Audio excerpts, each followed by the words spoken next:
네, 반갑습니다 여러분. 웅진 김철수학의 김승현 강사입니다. 네. 자, 그래서 오늘 할 거는 원의 방정식이고요. 네, 매우 좀 내용이 조금 많을 예정이고, 이거 소화하면, 네, 진짜 진정한 고등학생이 되지 않을까 싶네요. 네, 그래서 중학교 때랑 진짜 많이 다르다라는 걸 느껴야 돼요. 그래서 선생님이 1단원을 이렇게 3분할로 올린 것도 내용이 진짜 중요한 게 많아서 그랬던 거고, 네, 할 수 있습니다, 여러분. 네, 자, 그래서 자, 오늘은 세 번째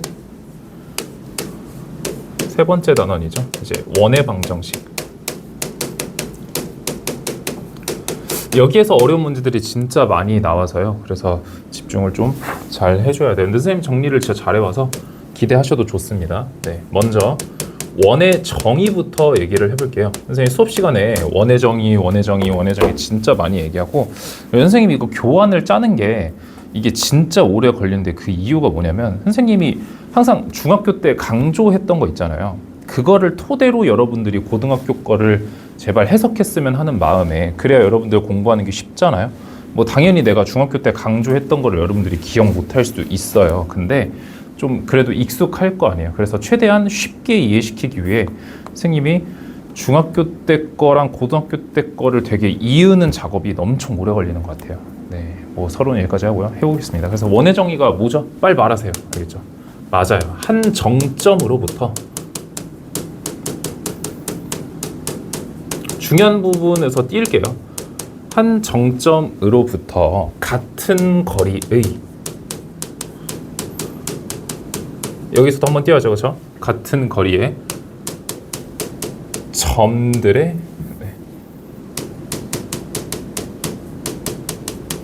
모임인데, 뭐 그거를 이제 도형이라고 생각해주면 좋을 것 같아요, 그렇죠? 그래서 선생님이 얘기하고 싶은 게 뭐예요? 그러니까 원의 정의로 원의 방정식을 만들어 보겠다는 얘기예요.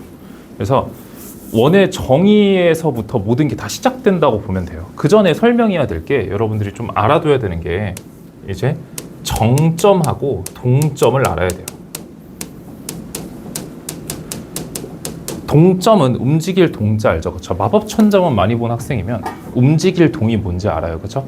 네, 거기서 빨간 원숭이가 움직일 동 이래가지고 이제 돌멩이를 막 움직인다든지 하잖아요. 그렇죠? 그럼 정점은 동점의 반대니까 멈춰 있는 점, 고정돼 있는 점이라 생각하면 됩니다. 알겠죠? 그래서 항상 정점은 움직이지 않는 점이어서요, 그냥 한 점으로 세팅해 주시면 되고요.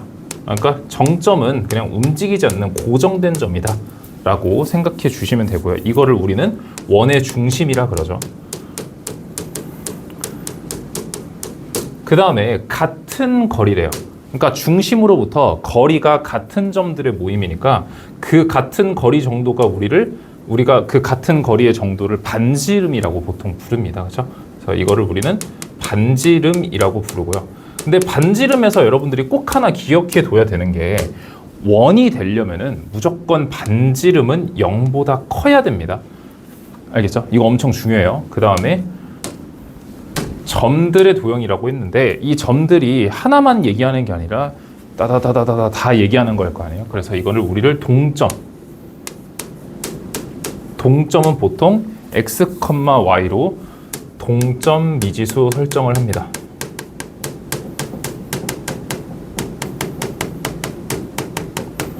이거 중요해요. 알겠죠? 그래서 이것들로 뭘 어떻게 할 거냐면, 이제 선생님이 이렇게 말로 정리를 했잖아요. 이거를 이제 시각적으로, 그림상으로 생각해 보면, 한 정점이 있어요. 여기 한 정점, 여기 중심 A, B가 있는데, 거기에서 R만큼 떨어져 있는 점 P들의 모임을 얘기하는 거잖아요. 그렇죠? 이해돼요? 그러면 이거를 식으로 한번 세워봅시다. 식으로 어떻게 세워요? 우리가 원의 방정식을 만드는 게 목표잖아요. 그래서 점점거리 할 줄 알죠. 그렇죠? 그래서 여기에서 여기까지 차이, x 차이 제곱, y 차이 제곱, 루트를 씌운 게 점점거리 아니에요? 그래서 여기에서 여기까지 거리가 r로 동일하다 해서 r 해가지고 우리가 원의 방정식을 이렇게 생성해낼 수 있다. 그래서 이렇게 생각해 주시면 되고요. 동그라미 1번 이렇게 쓰고 괄호 1번 다음에 넘어갈 건데, 일단 여기까지 한번 필기해 두세요. 알겠죠? 네. 자, 그 다음에 그래서 괄호 1번 들어갈 건데 원의 방정식도 형태에 따라 되게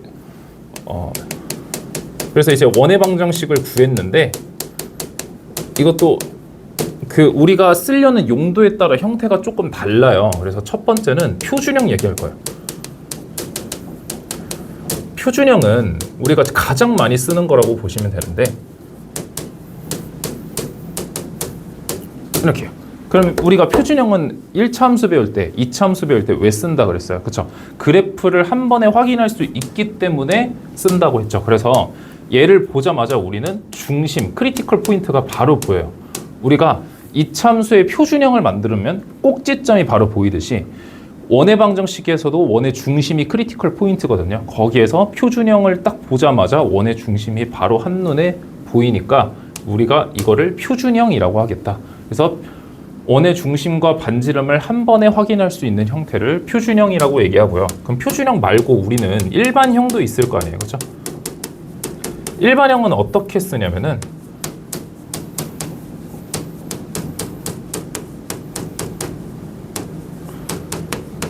이렇게 씁니다. 근데 사실상 일반형이라는 것 자체가 그 일반형의 뭐 그냥 일반형의 자체가 표준형을 전개해 놓은 형태 아니냐고요. 그렇죠? 그리고 중요한 게 그러면 일반형을 보자마자 여러분들이 표준형을 고치려고 항상 해야 되고요. 일반형을 사용하는 용도가 보통 뭐가 있냐면 세 점이 주어졌을 때 원의 방정식 구할 때도 보통 쓰기도 하고요. 그거 말고는 잘 안 쓰는 것 같아요. 네, 심지어 연립을 할 때도 잘 안 쓰기도 하고 하여튼 계산을 위해서 존재하는 거기 때문에 일단은 얘를 다 풀어놓은 형태가 일반형이라고 볼 수 있고 우리는 일반형이 나오자마자 표준형으로 고치는 것도 맞지만 고치기 전에 일반형에서 중심과 반지름을 한 번에 볼 수 있어야 됩니다. 그래야 시간 절약을 할 수 있어요. 그래서 얘를 보자마자 마이너스 2분의 a, 마이너스 2분의 b가 원의 중심이라는 게 바로 보여야 되고요. 그 다음에 r제곱은 이거의 반의 제곱, 그 다음에 이거의 반의 제곱, 그 다음에 빼기 c, 이게 r제곱이라는 걸 바로 알 수 있고요. 이게 그 강사라는 게 존재하는 이유가 너네가 이걸 보고 얘네를 생각해야 되는 것도 너네 그 어떤 문제지 어떤 교과서에 다 나와 있어요. 근데 여기에서 막 R 해가지고 얘네를 정리해서 루트 씌운 형태로 막 나와 있거든요.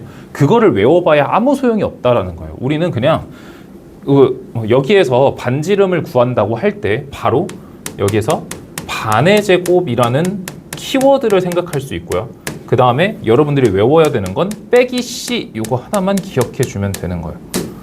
그래서 아마 여러분들이 원의 방정식 일반형을 그냥 학원 없이 강사한테 배움 없이 그냥 혼자서 공부를 했다면 아마 여기서 포기하지 않았을까 생각합니다. 그 다음에 하나 더 알아둬야 되는 게 우리가 그 표준형, 우리가 일반형하고 표준형 있잖아요. 그 함수의 형태를 쓸 때 이것도 하나 알아둬야 되는데 표준형은 보통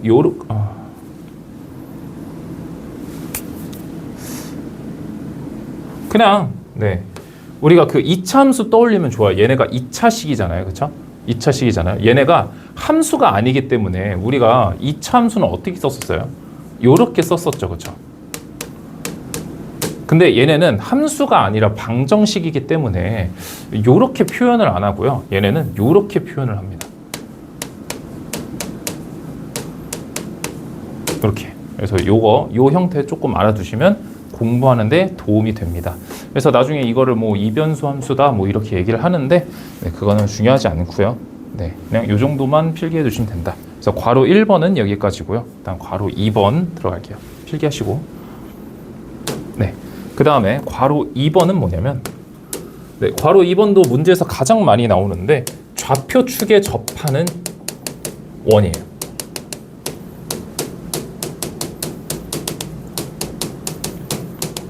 선생님이 이것도 정리를 진짜 꼼꼼하게 했는데 잘 보세요. 자, 첫 번째 X축에 접하는 원.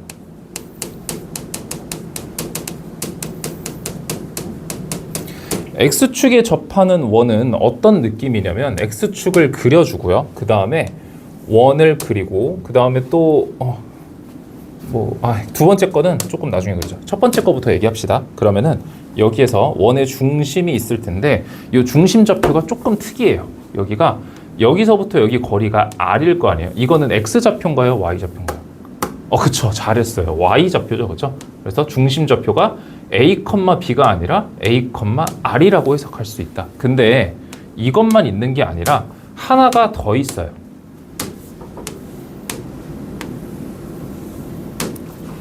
그럼 잘 그리죠. 그죠?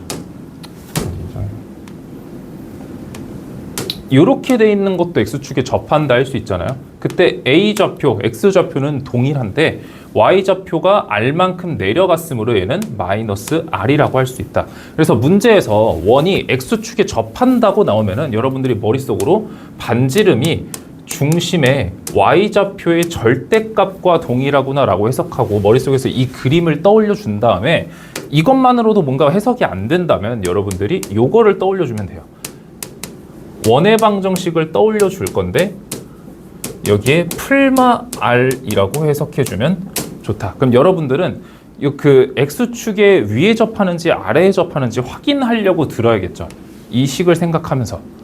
이해돼요? 그래서 둘 중에 뭐인지 찾아내는 것도 매우 중요하다. 그 다음 두 번째, X축에 접할 때가 있다면 Y축에 접하는 원도 있지 않을까요? 그럼 Y축에 접하는 원도 동일하게 반지름이 중심의 X좌표의 절대값과 동일하다라는 것도 해석이 가능하고요. 그 다음에 그림상으로는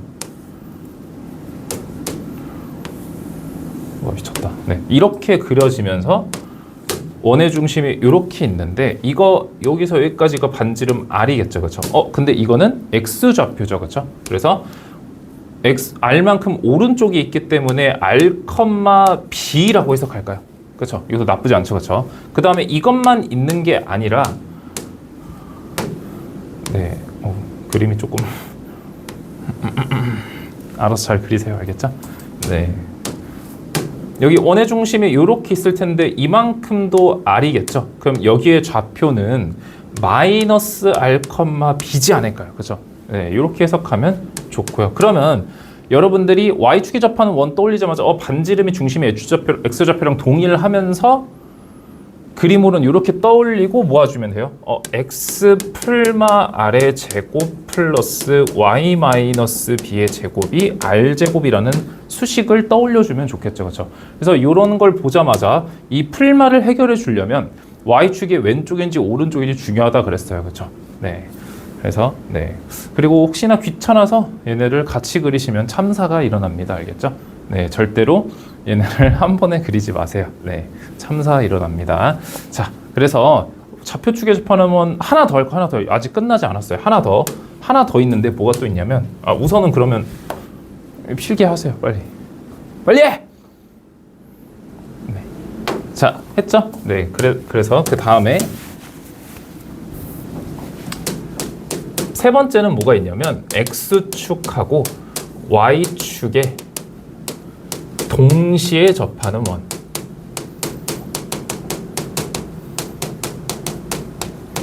그럼 여러분들은 이 말을 듣자마자 떠올려야 되는 게 반지름 R이 중심의 X좌표의 절대값과 동일하고 중심의 Y좌표의 절대값과 동일하다고 해석할 수 있는데 우리가 이걸 보면은 A는 B는 C꼴의 연립방정식이지 않아요. 그렇죠? 그래서 우리는 이거를 이렇게 해석할 수 있다. 그래서 중심의 X좌표의 절대값하고 동일하면서 중심의 Y좌표 절대값이랑 동일하다라고 해석을 꼭 해줘야 됩니다. 그래서 이게 문제집에 나와 있는 수식의 형태고요. 여러분들이 해석해야 되는 거는 이 다음인 거예요. 그래서 잘 보세요. 네. 그림상으로는 어떻게 그려지냐면 여기에 네.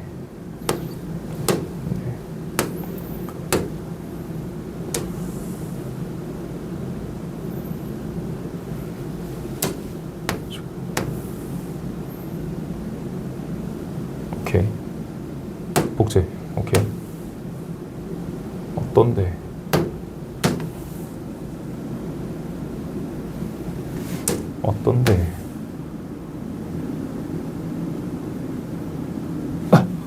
어떤데? 네, 그쵸? 선생님이 기술의 힘을 빌려서 기가 막히게 하나 만들어 봤습니다. 자, 그래서 이것도 잘 보시면 오히려 얘가 더 확인하기가 쉬워요. 여기에 이렇게 있고 여기가 반지름 R, 여기도 반지름 R일 거 아니에요? 그럼 너무 쉽죠, 그렇죠? 어떻게 돼요? 저 R, R이다. 그러면은 얘네랑 얘네랑 얘네도 해석하기 너무 쉽지 않나요? 여기는 마이너스 R, R이고 여기는 마이너스 R, 마이너스 R. 그럼 여기는요? R, 마이너스 R 이라고 해석할 수 있지 않나요? 아, 그림상으로 이렇게 되겠네. 그러면 이 얘기가 나오면은 그림이 요 네 가지 중에 하나겠네 라고 해석이 되면서 여러분들이 이제 어떻게 해야 돼요? 그쵸? 그 수식을 하나 떠올려 줘야죠. 그럼 여러분들이 요걸 떠올릴 수 있을 거예요. x 풀마 r 제곱 플러스 y 풀마 r 제곱은 r 제곱이다. 그래서 얘가 나타내는 게 이 네 가지를 다 나타내는 거죠. 그럼 여러분들이 얘를 하나로 결정하려면 어떻게 해야 돼요? 그쵸? 중심이 몇 사분면에 있는지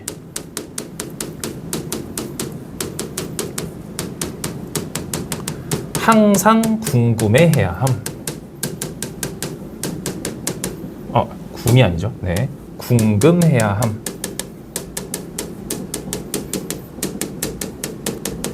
네, 이렇게 필기를 이렇게 필기를 꼭 해주시면 됩니다. 알겠죠? 그래서 네, 동그라미 1번은 요 정도로 마무리하도록 하고요. 네, 얼른 필기하시고 동그라미 2번 바로 넘어가겠습니다. 아직 시작도 안 했어요. 알겠죠? 네.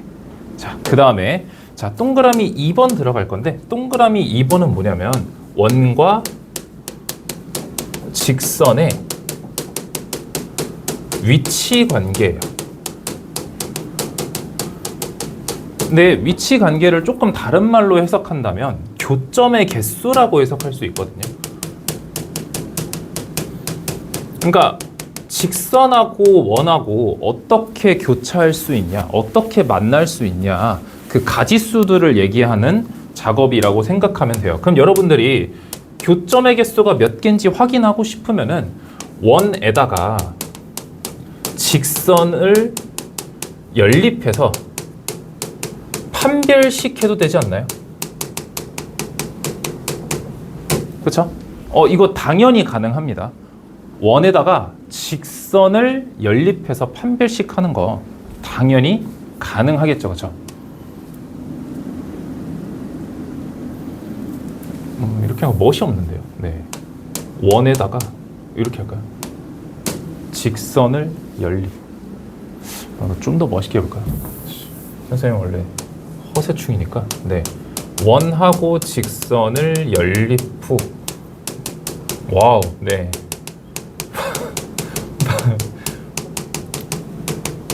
네, 미안해. 지금도 새벽이거든요. 그래서 또 미쳐가는 것 같아요. 그렇죠? 네, 그래서 원하고 직선을 연립 후 판별식 가능하지 않을까? 그쵸. 근데 일단은 가능은 한데 안 할 거예요. 안 할 거예요. 이것보다 항상 시각적으로 푸는 게 이득이기 때문에.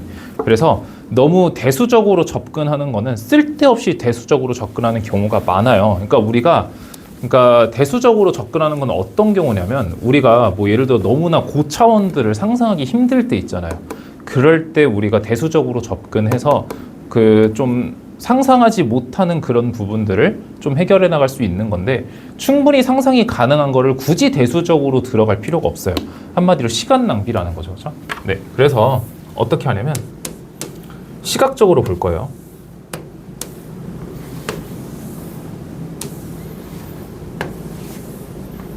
이 세 가지 경우밖에 없습니다. 그래서 이런 경우는 어떤 경우예요? 그러니까 두 점에서 만나는 경우죠. 원하고 직선이 두 점에서 만나는 경우인데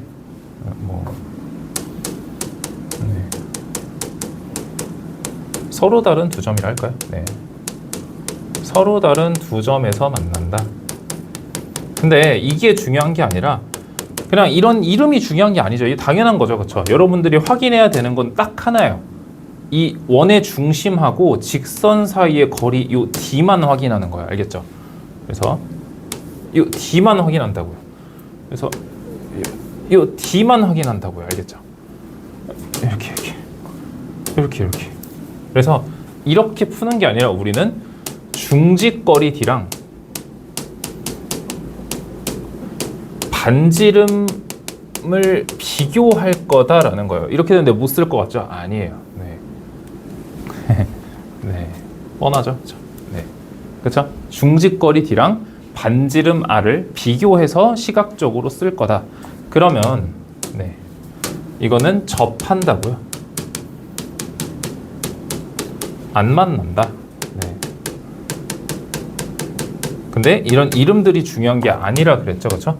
반지름하고 중직거리를 비교했을 때 누가 더 커요? 반지름이 더 크죠. 그렇죠? 그 다음에 중직거리랑 반지름이 어때요? 같죠. 그렇죠? 그 다음에 중직거리랑 반지름이 어때요? 중직거리 더 크죠.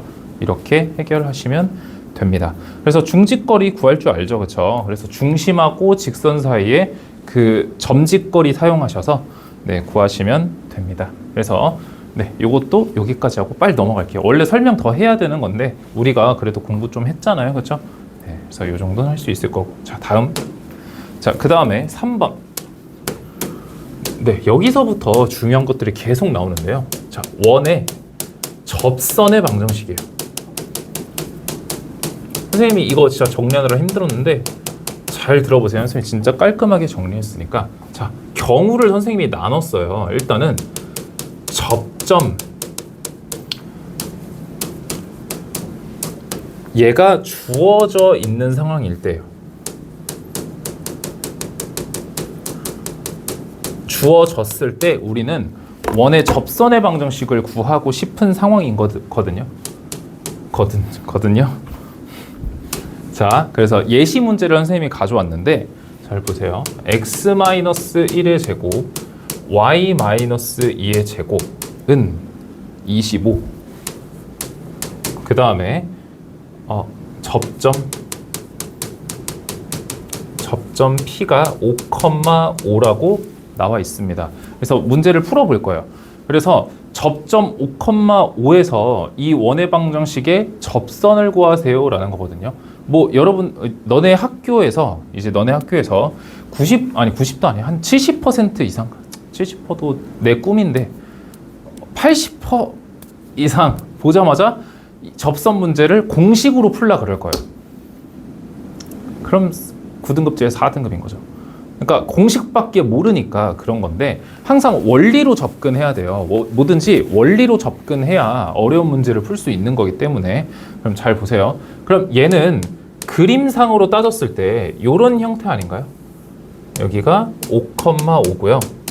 여기가 원의 중심이 1,2고 접선과 반지름은 항상 수직이다까지 알고 계시면은 정말 도움이 많이 되는 상황이죠. 그렇죠? 그러면 난 어떻게 할 거냐면 지금 요거 이용할 거예요. 네. 이거 이용할 거거든요. 접선과 반지름은 항상 수직이다를 이용해서 우리 그러면은 요 지금 중심하고 요 접점에서의 기울기를 구할 수 있지 않나요? 근데 기울기가 항상 이 접선하고 수직인 거잖아요. 그럼 우리는 접선의 기울기를 구해서, 그러니까 지금 요거의 기울기의 수직이다로 접선의 기울기를 구한 다음에 요 접점 5,5를 이용해서 기울기랑 한 점이 있으면 직선의 방식 구할 수 있잖아요. 항상 그 방식으로 구할 거란 얘기예요. 그래서 기울기 m은 x가 4 증가할 때 y가 3 증가했기 때문에 4분의 3이고요. 그럼 우리가 수직인 거의 기울기는 뒤집어서 마이너스라고 했기 때문에 이렇게 구할 수 있겠죠. 그렇죠? 그래서 접점 5,5를 이용해서 우리는 결국 직선의 방식을 접선의 방식을 어떻게 만들 수 있어요? 마이너스 3분의 4 x 마이너스 5 플러스 5라고 구해낼 수 있는 거죠. 그렇죠? 그러니까 이게 기본인 거야. 여기서부터 시작해야 되는 거예요. 공식부터 시작하는 게 아니라. 그러면은 우리는 접점이 주어졌을 때 접선의 방식 항상 어떻게 구한다고요? 그렇죠? 우리가 그 접선하고 반지름이 수직인 것을 이용하겠다. 수직인 것을 꼭 이용해 주겠다. 이거를 이용해서 항상 문제를 풀겠다란 얘기예요. 그렇죠? 그래서 접선의 방식 구할 때 접점이 주어졌을 때 접선의 방식 이렇게 구하는 겁니다. 알겠죠? 근데 요거는 도저히 방법이 없을 때 하는 거고요. 사실 그래요. 공식이 있어야죠. 그죠? 네. 네.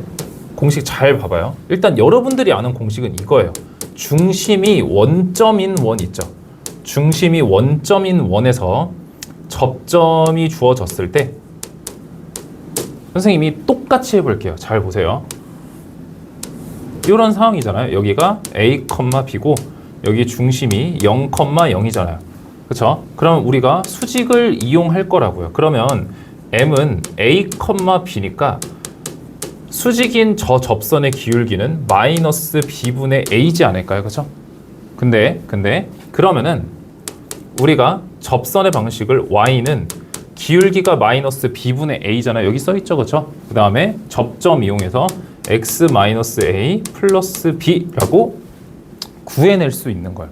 근데 여기서 끝나지 않아. 선생님이 얘를 조금 정리해 볼게요. 조금 정리해서 양쪽을 B를 곱하면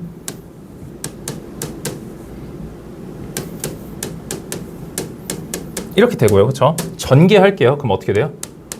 BY 전개하면서 AX 그러니까 얘 분배하면 이렇게 되잖아요. 그렇죠? 그래서 얘 넘기고 여기 따로만 써주게 되면 AX 플러스 BY는 A제곱 플러스 B제곱이라고 쓸 수 있지 않나요? 근데 여기서 하나 포인트가 있어요. 하나 포인트가 뭐가 있냐면 접점 있죠. 접점은 원 위의 점입니다.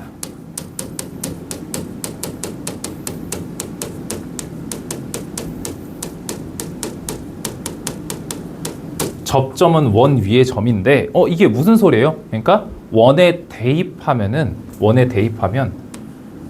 성립한다라는 얘기죠. 그러면 A제곱 플러스 B제곱은 뭐란 얘기예요? 그쵸? R제곱이라는 얘기죠. 따라서 우리는 공식을 어떻게 쓸 거예요? AX 플러스 BY는 R제곱이라고 접선의 방식을 쓸 거라는 얘기예요. 그러니까 지금 보면은 X제곱 플러스 Y제곱 R제곱이라는 원의 방식이 있는데 거기 접점 A, B에서 접선의 방식 구하세요 하면은 여기 이 X랑 Y를 하나씩 A랑 B로 바꿔주면서 접선의 방식 구해주면 된다는 얘기예요. 어렵지 않죠, 그렇죠? 네. 그 다음에 여러분이 이제 궁금한 게 이거예요. 그러면 원의 중심이 원점이 아니면 공식을 못 쓰나요? 라고 얘기를 했을 때 선생님은 가능하다라고 얘기를 할 겁니다. 그러면 선생님 미지수를 조금 교체해서 원의 중심이 A, B로 쓰는 게 조금 더 낫잖아요.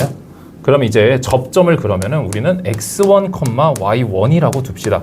그럼 얘네도 똑같아요. 이거는 우리가 직접 내가 안 할 거예요. 얘네는 잘 보세요. 여기 이것도 똑같아요. 그냥 일단 분리시키세요.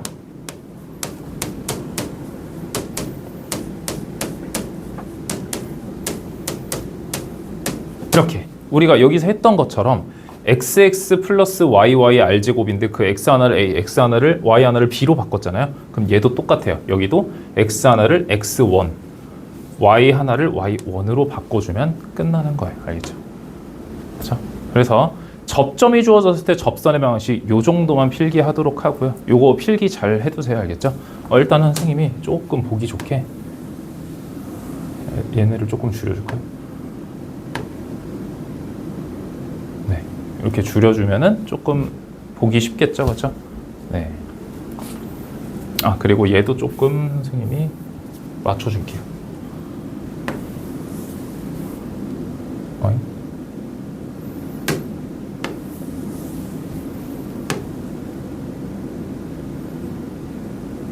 네, 뭐가 이상하게 따라왔는데 해결해 줄게요. 잠깐 기다리세요. 네. 이렇게. 와, 네, 필기하시면 됩니다. 알겠죠? 네. 자, 그 다음에 두 번째. 이번에는 그럼 뭐겠어요? 그쵸? 기울기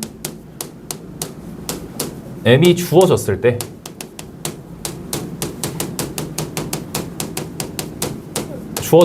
접선의 방정식을 구해보세요 라고 하면 선생님이 또 예시 문제 가져왔습니다. 그럼 예시 문제 또 어떤 게 있냐면 이번에는 x-2의 제곱 플러스 y-1의 제곱은 16이라고 했을 때 기울기 m이 마이너스 1이라고 주어진 거예요. 그럼 너네들이 일단 보자마자 해야 되는 게 있어요. 기울기가 주어졌을 때 보자마자 뭘 해야 되냐면 기울기를 보자마자 직선의 방정식을 세울 줄 알아야 돼요. 예. 이렇게. 네, 이렇게. 네, 세울 수 있어야 돼요. 알겠죠? 네. 당연한 거죠, 그렇죠? 근데 우리가 일단은 기울기가 주어졌을 때는 어떤 방식으로 문제를 풀 거냐면 접선이라는 거는 그 아까 원과 직선과의 위치 관계에서 접선은 접하는 직선이잖아요. 그렇죠? 그러면 중직거리 D랑 반지름이 서로 같았다라는 걸 우리는 이용할 거다라는 거예요. 알겠죠? 그럼 잘 보세요. 그러면 얘를 중직거리 D를 쓰려면은 이렇게 일반형으로 바꿔놓고 풀어야겠죠, 그렇죠? 네, 이렇게 바꿔놓고 푼다고 하면은 네, 자 봅시다. 그럼 이제 중직거리 선생님이 써보겠습니다. 잘 보세요. 얘가 2,1이고요. 중심 2,1에서 우리가 중직거리를 이렇게 사용해 봅시다. 이렇게 중직거리 사용하면 어떻게 될까요? 그러면은 루트 2분의 2 플러스 1 마이너스 n의 절대값 n이 이렇게 2 플러스 1 마이너스 n의 절대값이 반지름하고 동일했었죠, 그렇죠? 이렇게, 그렇죠? 어렵지 않죠, 그렇죠? 그러면은 저거를 조금 더 정리해서 그럼 얘가 여기가 3-n이잖아요. 근데 절대값 안에선 마이너스가 의미가 없어서 n-3으로 바꿔줘도 상관이 없습니다. 그래서 n-3으로 바꿔준 다음에 그러면 n-3의 절대값이 루트 2가 넘어가서 3이 맞아 근데? 이렇게 안 풀었던 것 같은데? 아씨. 네, 뭐 상관없어요. 상관없습니다. 자, 상관없어요. 4 루트 2가 되고요. 이렇게 그러면은 n-3은 풀마 4 루트 2가 되면서 n은 3 풀마 4 루트 2가 됩니다. 그래서 따라서 접선의 방정식 y는 마이너스 x 플러스 3 풀마 4 루트 2가 되고요. 이거 또 마음에 안 드네. 잠깐만요. 얘를 좀 올릴까요? 네.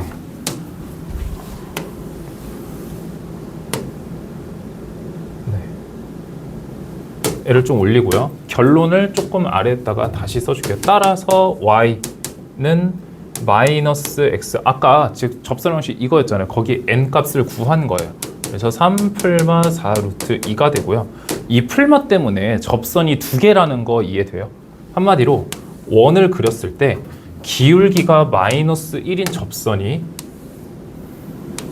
이렇게 두 개 나온다라는 소리예요.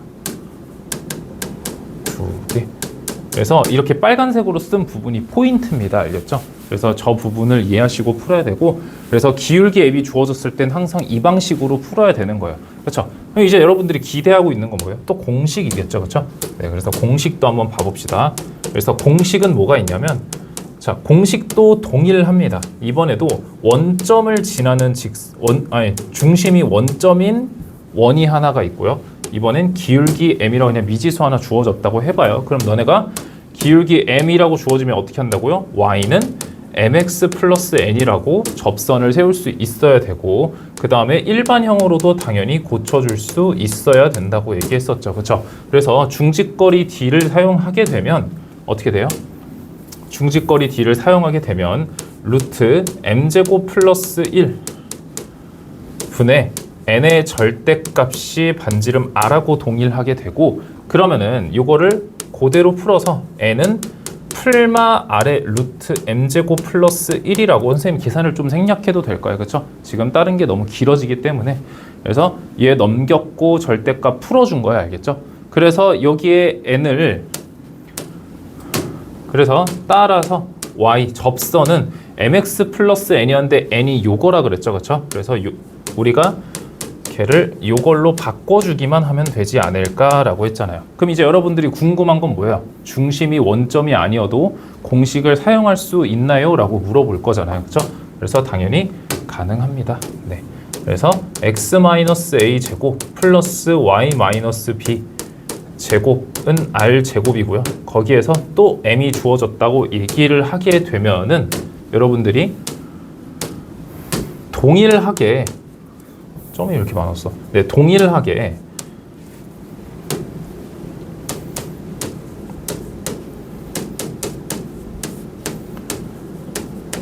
이렇게 사용하면 되는데 여기에서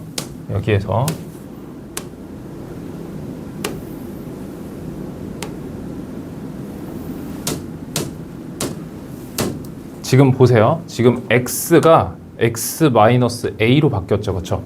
y가 y-b로 바뀌었죠. 그래서 얘네도 그렇게 바꿔주면 됩니다. 네, 그러면 동일합니다. 알겠죠? 네, 여기까지 필기해 두시면 됩니다. 그래서 여기서 여기로 변하는 게 뭐라고요? 평행 이동이라고 생각해 주면 된다. 네, 평행 이동해서 공식이 거진 동일한 거다라고 생각하면 돼. 알겠죠?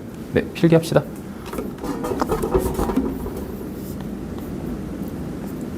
자, 그 다음에 괄호 3번. 이번에는 되게 중요한 건데 이것도 근데 오히려 앞에 1, 2번을 공부를 열심히 했더니 이게 쉬워진 느낌이에요. 원 밖에 한 점이 주어진 경우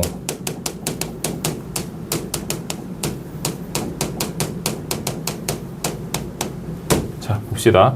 그러면은 원 밖에 한 점이 주어진 경우는 문제를 어떻게 풀면 되냐면 딱 두 가지 경우예요. 자, 보면 예시 문제가 있거든요. 또 이번에는 중심이 원점이 원 하나고요. 원 밖에 한 점을 2,3이라고 하겠습니다. 이런 경우에 접선을 어떻게 구해주냐면은 방법이 두 가지나 있어요. 그냥 얘는 새로운 게 있는 게 아니라 1번하고 2번의 응용 같은 거라 생각하면 돼요. 그래서 얘네는 그 1번하고 2번에서 주어지던 걸 미지수로 세우기만 하면 문제를 풀 수 있습니다. 그래서 이번에는 접점을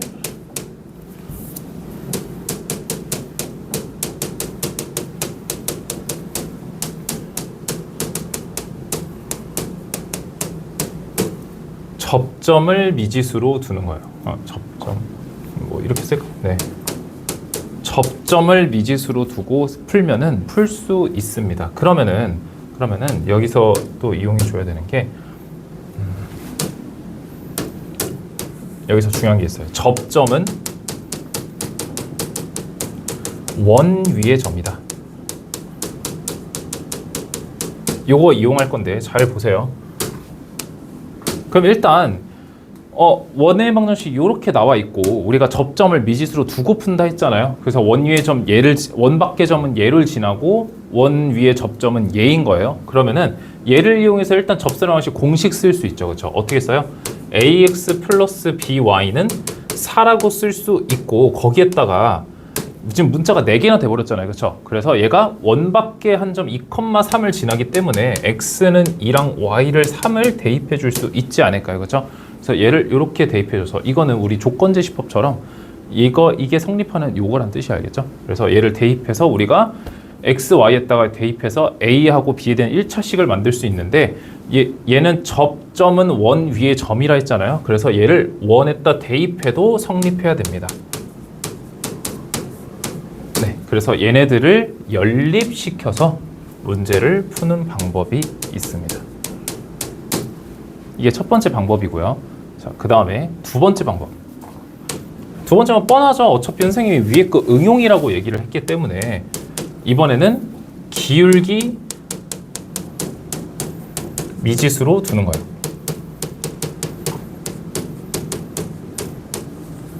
이렇게. 그러면은 어떻게 풀 수 있어요? 그러면은 우리가 기울기 m을 미지수로 뒀는데 기울기 m을 미지수로 두고 그 접선이 얘를 지나잖아요. 그렇죠? 그럼 우리는 항상 뭐 한다 그랬어요? 얘를 보자마자 접선의 방식을 세울 수 있어야 된다고 얘기를 했었죠. 요렇게.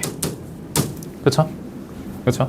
그래서 얘를 조금 정리하면은 mx-2m 플러스 3이고 얘를 일반형으로 정리해주면 mx-y-2m 플러스 3은 0이 되는데, 잘 보세요. 그럼 우리는 당연히 뭐 하겠어요? 중직거리가 동일하다, r하고 동일하다를 쓰겠죠. 그렇죠? 그러면 중직거리 쓰면은 루트 m제곱 플러스 1분의, 그러면 x에다가 원점 대입하고 y에다가 원점 대입해서 얘네들이 다 없어지죠. 그죠? 얘만 남아서 마이너스 2m 플러스 3의 절대값이 반지름 2랑 동일하다. 그러면 m에 대한 2차식이 되어서 이것도 m 값을 구할 수 있겠죠. 그렇죠? 네, 그래서 이것도 우리는 뭘 이용했다? 중직거리 D가 R과 동일함을 이용해서 우리가 원밖에 한 점이 주어진 경우 문제도 풀 수 있다. 계산은 마무리 안 하겠습니다. 이거 다 가능합니다. 알겠죠? 네, 그래서 원밖에 한 점에서 근 접선의 방정식, 이것도 필기해 주시고요. 네, 거의 다 왔습니다. 자, 다음 동그라미 4번. 두 원의 두 원의 교점을 지나는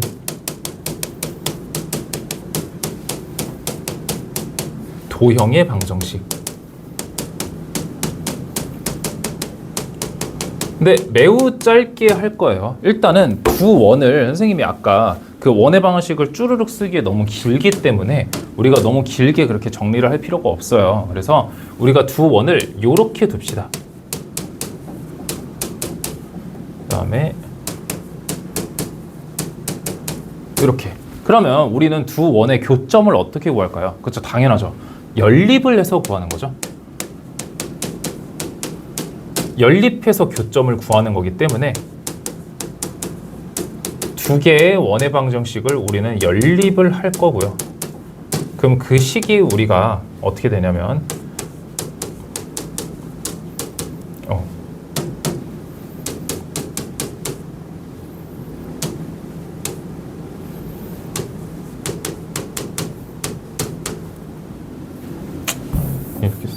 이렇게 쓰자. 네, k, g, x, y 는 0이다. 이렇게 우리가 두 원의 교점의 방정식을 이렇게 쓸 수 있지 않냐고요. 이게 우리가 파란색으로 두 원의 교점의 방정식.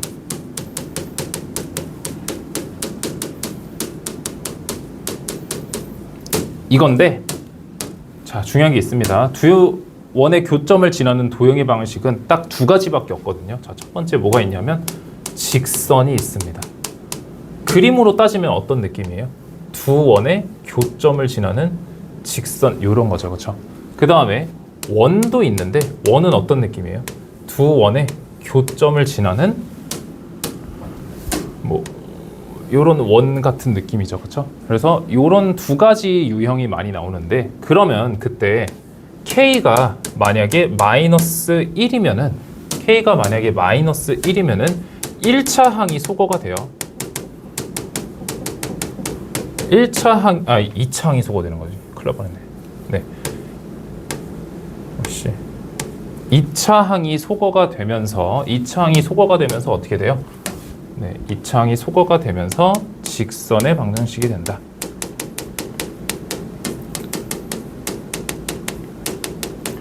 그러면 K는 마이너스 1이 아닐 때는 어떻게 될까요? 그때는 그냥 원의 방정식, 두 원의 교점을 지나는 원의 방정식이라고 해석할 수 있습니다. 그래서 이거를 좀 따로 쓰지 말고 한 번에 쓸까요? 네, 저희도 좀 고민을 많이 했는데, K가 이렇게 합시다. 네, K가 마이너스 1일 때는 요런 느낌이어서 요런 느낌이죠. 그렇죠? 그 다음에 K가 마이너스 1이 아닐 때는 어떤 느낌이에요? 두 원의 교점을 지나는 뭐 원의 방정식.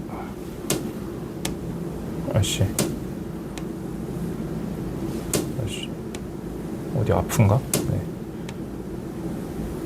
네, 이런 느낌이죠. 그렇죠? 네, 모르겠어요. 네, 그래서 k가 마이너스 1일 때는 설마 이 차항이 어떻게 소거되는지 모르는 건 아니겠죠? 네. 네. 뭐 일반형으로 선생님이 써보면은 네, 뭐 이렇게 C가 있구나. 네. dx 플러스 2y 플러스 뭐 f 이런 거잖아요. 그럼 여기에다가 k를 붙여서 둘을 연립하는 거니까 만약에 마이너스 1이면은 얘네가 소거돼서 날아간다라는 얘기입니다. 알겠죠? 네. 그래서 두 원의 교점을 지나는 도형의 방정식은 여기까지 할 거야. 알겠죠? 네. 이미 선생님이 수업 시간에 많이 설명도 했고 이 정도면 설명 잘한 것 같아요. 그렇죠? 네. 그래서 이 정도만 필기해 주도록 합시다. 네. 네. 자, 그다음에 자, 동그라미 5번인데 동그라미 5번은 네, 특수한 보조선 방정식이에요.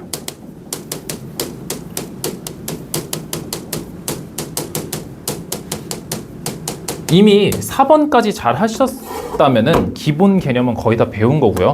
이 동그라미 5번을 잘 해야 여러분들 등급이 많이 오르지 않을까 생각을 하고 있어요. 자, 첫 번째 어떤 문제가 보통 있냐면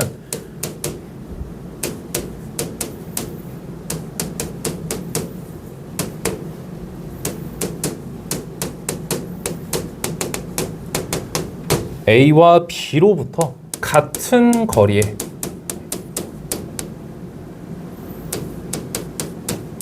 있는 점 P의 방정식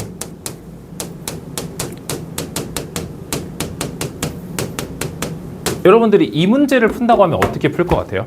그렇죠. 일단은 가장 중요한 게 뭐예요? P점을 동점 미지수로 세팅합니다.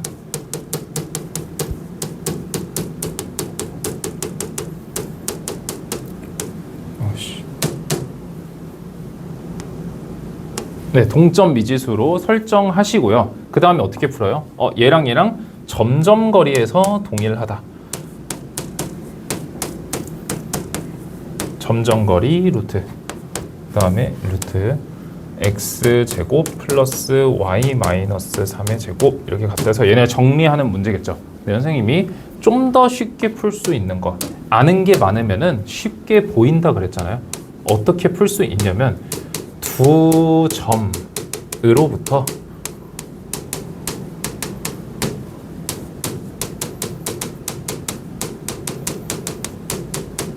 내가 지금 무슨 얘기하는지 잘 봐봐요. 두 점으로부터 같은 거리에 있는 점은 항상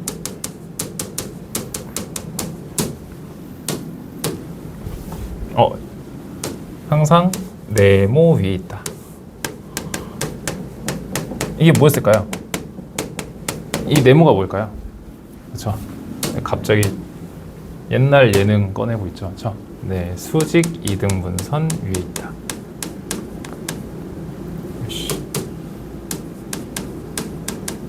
왜 재밌지 않나요? 나보고 어떡하라고. 네, 그래서 두 점으로부터 같은 거리에 있는 점은 항상 수직 이등분선 위에 있다라고 얘기를 선생님이 개 많이 했어요. 그렇죠? 네, 자, 그림으로도 보여줄게요. 잘 보세요. 대칭점 AB가 있고요. 거기에 이렇게 선생님이 되게 좋아하는 선분이기도 하죠. 그렇죠? 되게 좋아하는 선분이기도 하면서 얘가 수직 이등분선 위에 있다. 라는 거는 이런 얘기죠. 항상 같은 거리에 있는 이런 것들이죠. 이런 것들은 전부 다 수직 이등분선 위에 있다 그랬잖아요. 그렇죠? 이거 기억나나요? 그렇죠? 그래서 저 말하는 이 문제에서 말하는 게 이 두 점의 수직 이등분선을 물어보고 있는 거구나 라고 생각하면 되는 거예요. 그럼 여러분들이 문제를 어떻게 구하면 돼요? 이미 너무 쉬워졌어요. 이렇게 구할 바에 나는 이렇게 구할 것 같아요. 얘네가 2,0, 0,3이잖아요. 그러면 수직 이등분선은 이 직선의 기울기의 수지가 아니에요. 그렇죠? 그래서 이 직선의 기울기 어떻게 구해요? 그렇죠? 마이너스 2 감소했고 3이 증가했잖아요. 그러면은 m'은 뒤집어서 마이너스니까 3분의 2겠네요. 그쵸? 근데 얘가 어딜 지나요?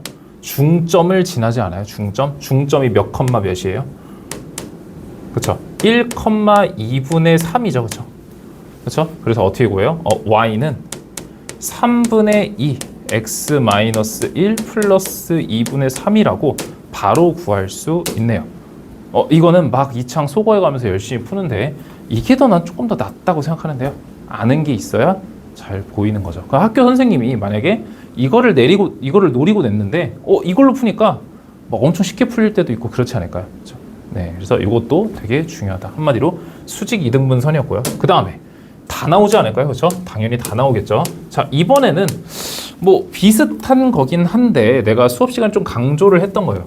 삼각형 ABC를 이등분하는 꼭지점 A를 꼭 지나는 직선의 방정식, 그거를 구해보래요. 한마디로 어떤 느낌이에요? 그럼 우리는 뭐 생각해요? 어떤 도형을 이등분 하려면 중심을 꼭 지나야 돼. 그럼 삼각형의 중심은 무게중심이야. 그래서 A와 G, 즉 무게중심이죠. 무게중심을 지나는 직선.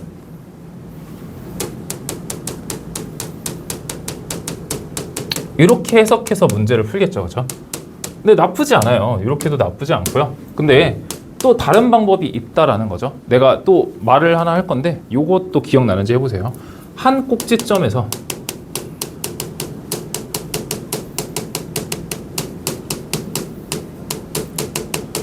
대변에 중점을 이은 선은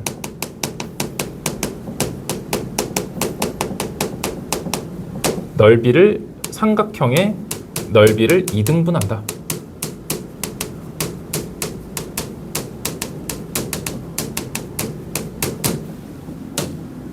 이거는 무슨 선일까요? 그렇죠. 중선이겠죠. 이해돼요? 그럼 선생님은 A와 선분 BC의 중점 M을 지나는 직선으로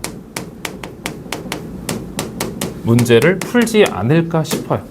그래서 무게중심을 구하는 게 쉽냐, BC의 중점을 구하는 게 쉽냐 보면은 뭐 도찐개찐이긴 하지만 나누기 3을 하는 것보다 나누기 2를, 그러니까 두 점을 가지고 문제를 푸는 게 조금 더 계산 실수를 덜 할 수 있지 않을까요? 여러분들이 3개를 더하고 나누기 3을 하는 것보다 2개를 더해서 나누기 2를 하는 게 계산 실수가 덜 하지 않을까. 네, 이게 괄호 2번이었고요. 그 다음에 마지막 괄호 3번. 하나 안 나온 게 있죠. 이게 가장 중요하기 때문입니다. 자, 3번. 자, 이거는 뭔가 비교할 것도 없어요. 그냥 이걸로 풀면 되는데 두 직선으로부터 이게 변일 수도 있습니다. 이게 변일 수도 있고요. 두 직선으로부터 같은 거리에 있는 점은 항상 각의 이등분선 위에 있다.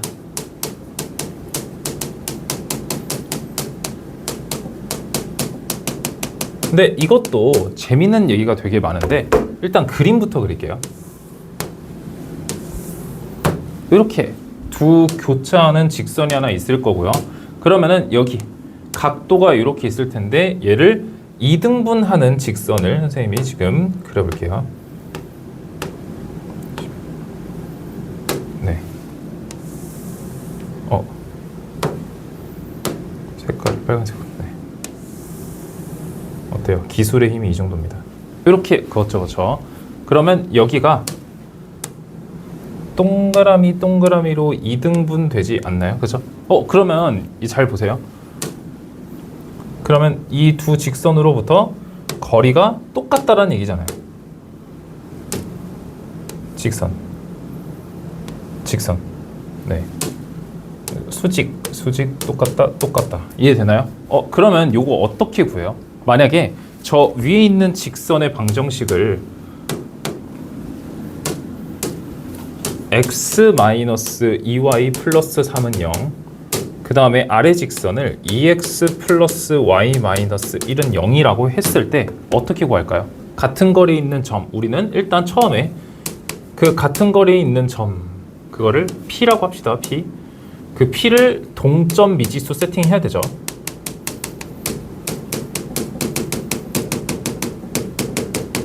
그 다음에 점직거리가 항상 동일하다라는 거 아니에요?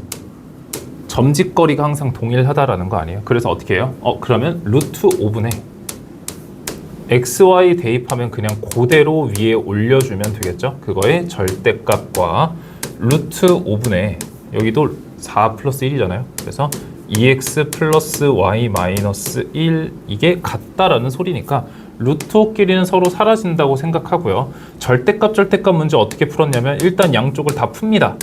그 다음에 한쪽 내가 바꿔주고 싶은 부분을 바꿔서만 써주면 됩니다. 2번 이렇게. 그러면 직선의 방정식이 2개가 나오는 이상한 현상을 볼 수가 있는데요. 그러면 그때 지금 이 친구를 정리를 하게 되면은 x 플러스 3y 맞나요? 정확하죠.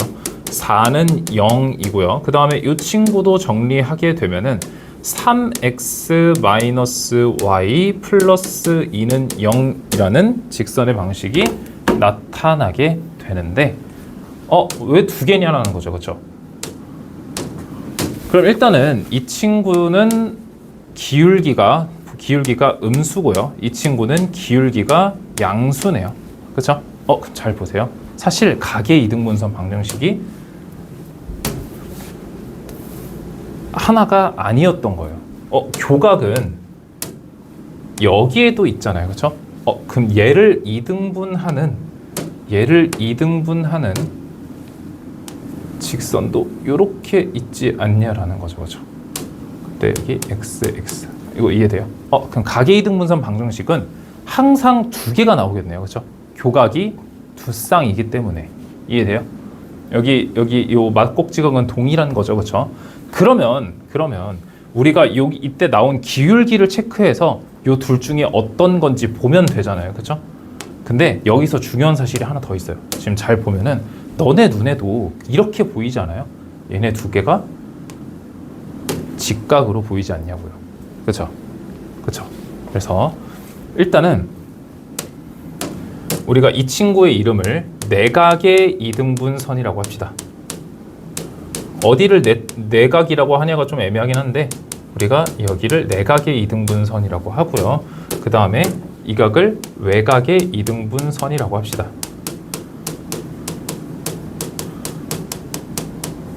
그럼 잘 보세요. 우리 지금 이게 어차피 평각 아니에요. 그쵸? 그러면 2개씩 더했을 때 180도니까 하나씩 더하면 얼마예요? 그쵸? 90도죠. 그쵸? 한마디로 내 외각 이등분선은 항상 서로 수직이다. 확인해 볼까요? 여기 기울기 얼마죠? 마이너스 3분의 1이죠. 여기 기울기 얼마죠? 3이죠. 수직 맞네요. 그죠? 네. 그래서 여기까지. 그래서 내각의 이등분선, 외각의 이등분선 기억해 두세요. 마지막 거 할 때 도움이 될 거니까. 그래서 여기까지 필기합시다.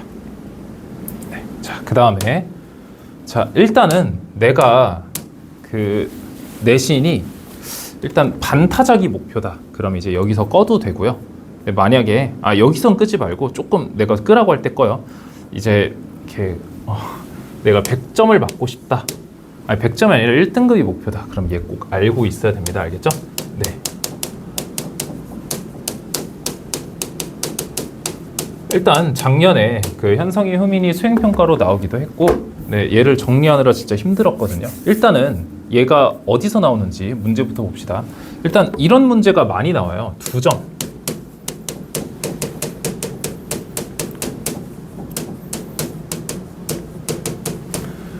A, B로부터 M 대 n인 거리의 비가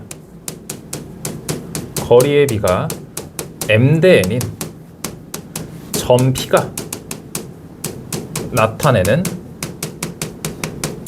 방정식을 구하세요 라고 하거든요. 일단 점 P는 동점을 얘기하는 거겠네요. 그쵸? 그럼 우선은 뭘 해줘야 돼요? 그쵸? 동점 미지수 설정해야겠죠? 근데 일단 A가 2,-2,0이고 B가 3,0이라고 해봅시다. 그러면 이 문제 어떻게 풀면 되냐면 일단은 내가 반타작이 목표다 하면은 이렇게 푸세요. 일단은 이거 그림상으로 나타내면 A가 여기 있고 B가 여기 있잖아요. 그죠? 그래서 M 대 N을 뭐 대충 이렇게라고 표현해 봅시다. 이 동그라미는 비율 얘기하는 거예요. 그래서 여기 P가 이쯤에 있겠죠. 그렇죠? 그럼 얘 방정식을 구하기 위해 우리는 식을 이렇게 세워볼 수 있어요. AP 선분 대 PB 선분은 그리고 여기가 시작점이고 여기가 끝점이죠. 이렇게 돼 있을 때 여기가 M 대 N의 비율을 가지고요. 우리가 내항의 곱은 외항의 곱과 동일하다를 써서 MPB는 NAP다라고 수식까지 쓸 수 있고요. 그렇죠?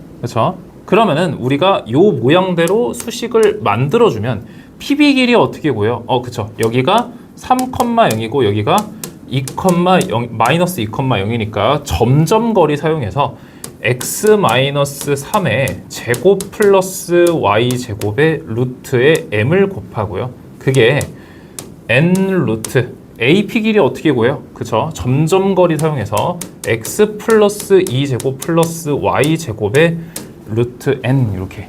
그래서 요거를 정리해 주시면은 도형의 방정식이 나오겠죠. 이게 m 대 n이 아니라 숫자 2 대 1 이렇게 나올 거란 얘기예요. 그렇죠? 그래서 여러분들이 반타작이 목표면은 여기까지만 하면 돼요. 여기까지만 하면 돼. 근데 우리가 조금 더 알면은 문제 위에 서 있으면은 되게 많은 게 보인다라는 뜻인데 선생님이 해보고 싶은 게 뭐냐면 지금 여러분들이 피해자치를 단 한 개만 생각하고 있잖아요. 사실 이 피해 자치는 하나의 원 모양이 나와요. 근데 이렇게 2차원 전체적으로 피해 자치를 상상하는 게 좀 힘들다면 최소한 그 수직선 상에서 1차원 상에서의 점의 자치 정도는 생각해 볼 수 있는 거 아니냐고요. 그래서 피해 자치를 1차원까지만 생각해 보자. 피해 자치를 조금만 더 생각해요. 하나만 더 생각해 보자. 요게 목표인 거예요.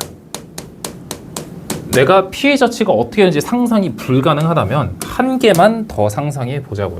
그래서 일단 설명해야 되는 기본 지식들이 있습니다. 먼저 외분점이라는 거를 생각해 볼 수 있는데요. 일단 미리 얘기합니다. 외분점 구하는 방법은 외분점 푸는 방법은 구하는 방법은 내분점으로 해석하면 돼요. 그래서 너네 교과서에 외분점이 빠졌고요. 외분점을 여러분들이 내분점으로 해석만 할 줄 알면 돼요. 알겠죠? 네, 어떻게 하는지 내가 보여줄게요. 잘 보세요. 자, 첫 번째 이런 경우예요. m 대 n인데 m이 더 큰 경우입니다. 항상 그럴 때 여기 수직선 상에서 보면은 여기가 a, b고요. m이 더 크니까 p가 한 이쯤 있지 않을까요? 이런 모양의 내분점 P였는데 우리 거리의 비가 M 대 N인 거지 내분점 M 대 N인 게 아니잖아요. 그렇죠? 그래서 우리가 요 M 대 N이 이렇게도 일어날 수 있습니다. 항상 여기가 시작점이고요. 여기가 끝점이에요. 그래서 M 대 N 이렇게 M 대 N 이렇게 일어날 수 있거든요. 그러면은 그때 잠깐만요. 네, 좀 일어났을 때 그때 요 점을 우리가 이 점을 P1, 이 점을 P2 P2라고 하자고요. 하나만 더 생각하자고. 그래서 이거를 우리는 외분점이라고 하겠다. 그럼 외분점 어떻게 구해요? 라고 생각하면은 잘 보세요. 일단은 여기 전체가 m인 거잖아요. 그쵸? 그쵸? 그러면 m에서 우리 이만큼의 비율은 어떻게 생각할 수 있어요? 그쵸? m에서 여기 n을 뺀 비율 아니에요? 그 동그라미 비율하고 네모 비율이 달라요. 알겠죠? 그래서 m 빼기 n 대 n이라고 해석해서 문제를 푸는 거예요. 그래서 우리 외분점 p를, 그러니까 외분점이 어떻게 써 있어요? 어떻게 써 있어요가 아니라, 잘 봐봐요. 이런 느낌이거든요. 그 A, B 선분을 m 대 n으로 외분하는 점 P2라고 써 있는데 이렇게 안 할 거라고요. 이렇게 안 하고 어떻게 쓸 거냐면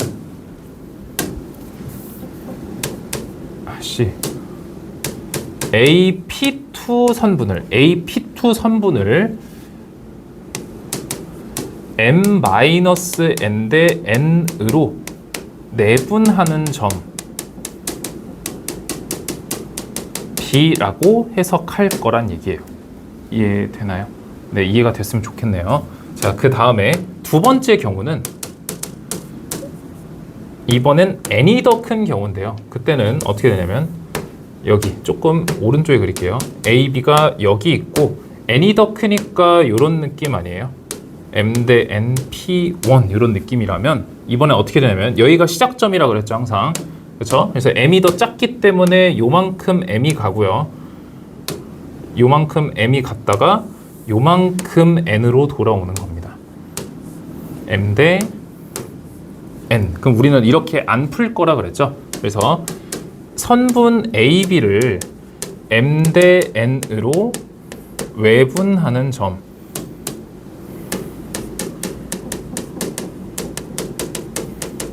P2를 이거 어차피 위에 썼으니까 똑같은 거죠. 그냥 일단 씁시다. 요런 게 있다면 우리는 어떻게 해석할 거냐면 지금 몇 시지? 네, 2시여서 그래요. 자, n에서 m을 제외한 게 여기죠. 그래서 여기는 n 빼기 m의 비율이겠네요. 그럼 여기는 m의 비율이니까 여기서부터 여기까지, 여기서부터 여기까지. 그러면은 이것도 안 썼네. 네, 여기가 P2겠죠. 그러면 이렇게. 그래서 P2B라는 선분을 m 대 n-m으로 내분하는 점 A.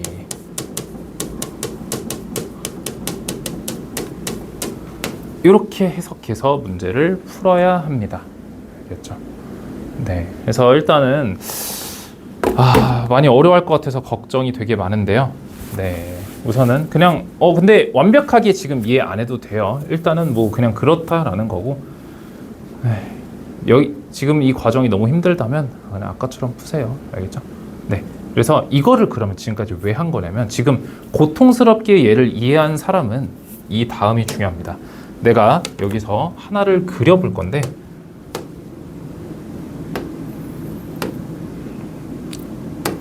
잘 보세요.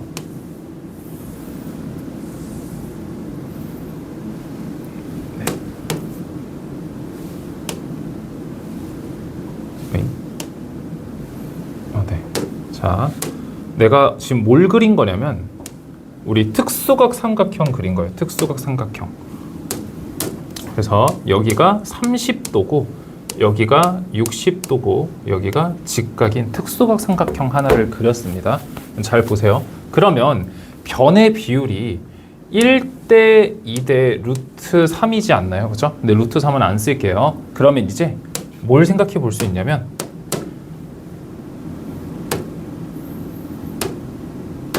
자, 이 60도라는 각도를 2등분하는 선을 하나 그을 거예요. 이렇게. 그래서 여기를 2등분하는 내각의 이등분선을 그었다고 생각하시면 됩니다. 진짜 천천히 할 거예요. 잘 보세요. 그러면은 1대 2니까 지붕의 비율하고 밑변의 비율이 같은 내각의 이등분선 기억나죠? 그렇죠? 그럼 여기는 2대 1일 거고요. 선생님이 여기를 P1이라고 얘기를 하겠습니다. 알겠죠? 그 다음에 내가 여기를 좀 더 연장을 해서 연장했고요. 그 다음에 하얀색 맞네. 이번에는 요 각도를 2등분하는 선을 작도를 해볼게요. 그러면은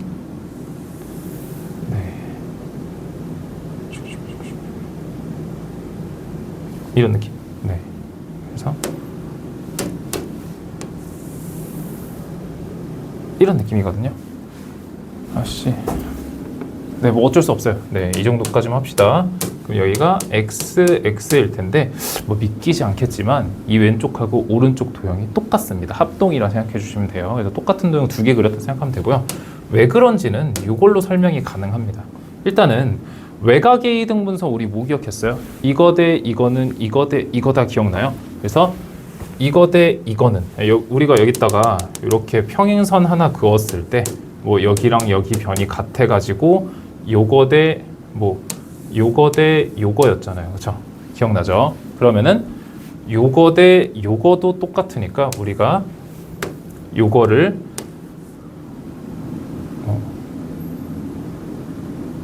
네네네.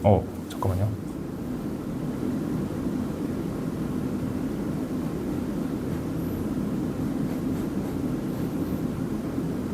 그쵸. 어렵지 않아요. 그쵸? 우리가, 그러니까, 요거 대 요거는 요거 대 요거니까, 그러면 요거 대 요거잖아요. 선생님이 이거랑 이거랑 같은 도형이라고 그랬죠? 그렇기 때문에 여기가 만약에 2라면, 우리 여기까지 길이는 얼마예요? 1이라고 할 수 있겠죠. 그쵸? 그쵸? 그때 이 점을 내가 P2라고 하겠다고요. 지금까지 내가 왜 생고생을 했는지 조금 이해가 가는 사람은 좀 설명을 잘 들은 친구고요. 그쵸? 그 다음에 또 하나 소름 끼치는 게 하나 있다면은 지금 내가 이 점을 R이라고 할게요. 그러면 내각의 이등분선하고 외곽의 이등분선은 항상 어떤 관계가 있다고요? 그쵸? 90도 수직의 관계가 있다고요. 그러면 여러분들이 지금 여기 직각인 PRP2의 삼각형이 보여야 된다라는 거예요. P1RP2라는 직각 삼각형이 보여야 된다고.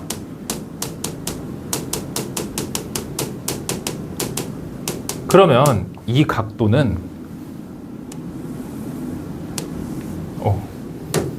이게 제일 중요한데.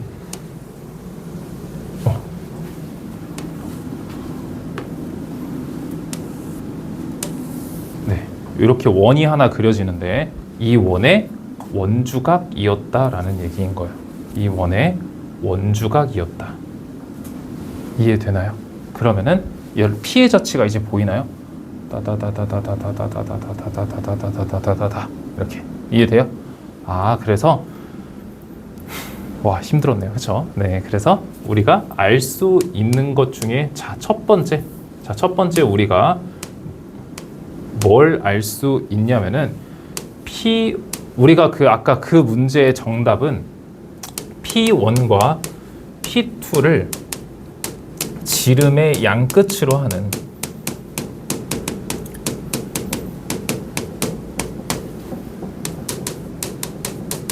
원이다 라는 걸 알 수 있죠. 그래서 우리가 이 점을 A라고 하고 이 점을 B라고 했을 때 A좌표가 마이너스 2,0이고 B좌표가 3,0이었다면 우리가 지금 세 칸 갔을 때 조금 문제를 바꿔볼까요?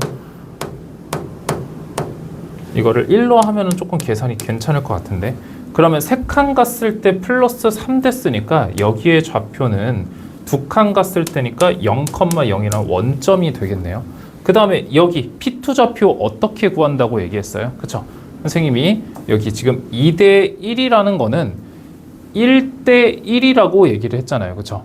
그러면은 한 칸 갔을 때 3이 증가했다면 한 칸 갔을 때도 3이 증가해야 되니까 P2의 좌표는 3 증가한 거 맞죠? 그렇죠? 네, 4,0이 된다고요. 한마디로 0,0이랑 4,0을 지름의 양 끝으로 하는 원이니까 중심이 몇 컴마 몇인 거예요?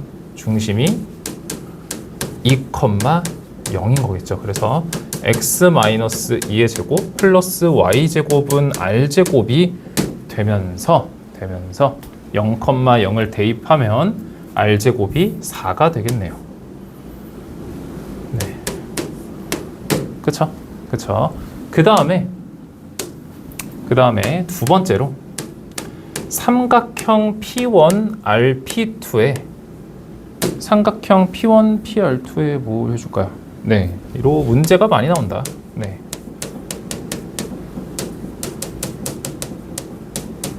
뭐 예시로 하나 얘기를 하자면 이 삼각형의 넓이의 최대값은 얼마일까요? 라고 물어본단 말이에요. 그러면 그때가 언제냐면 여기 이 꼭대기를 찍을 때겠죠. 그쵸? 이렇게 여기 우리 일단은 밑변은 계속 동일할 거 아니에요. 밑변은 계속 동일한데 지금 돌면서 높이만 바뀌고 있잖아요. 한마디로 높이가 반지름일 때 넓이가 최대겠네요. 그쵸? 그쵸? 그래서 최대 넓이는